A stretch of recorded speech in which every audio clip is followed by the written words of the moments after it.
Ei pidä vittuja. Nyt oli ihan hapokasta. So Called Plan, tämä on Same About the Sorrow Energyn perjantai-aamu. Oikein hyvää huomenta. Lotta, Mikko ja Jukka, huomenta. Huomenta. Nyt eletään jänniä paikkoja. Jännittääkö Jukkaa? No vähän jännittää kieltämättä. Olli Hokkanen on muodostunut netissä legendaariseksi. Hän oli ennätystehdasohjelmassa kokeilemassa, saisiko hän juotua 1,5 litraa Coca-Colaa 45 sekuntiin. Tässä hän ei onnistunut siksi, että kävi ilmi, että Coca-Cola oli liian hapokasta. Ja nyt me luomme täällä uuden ilmiön. Ootte valmis? Joo. Noniin, paikoillenne, valmiit, hep!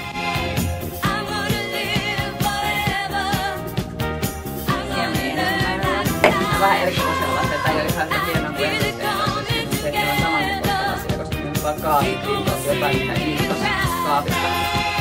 Ja toinen lasi. Nyt pientä röyhtäystä tulee jo. No niin, tässä lähtee 3. lasi.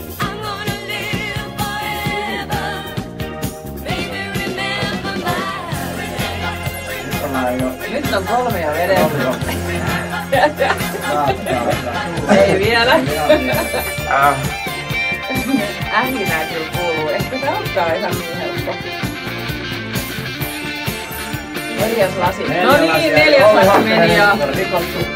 Pidä sisällä vaan. No aika on tässä nyt kohta minuutti.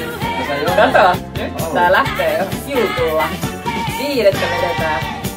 Ehkä oksenassa tänne pöydän päälle. No niin, meillä on tosta varotoimenpiteet pöydällä jo. Valmiina. Vähän ähinää kuuluu. Mut ei kyllä. Sitkeesti, nyt ei tää kuuletta. Lasia, ei. Joo.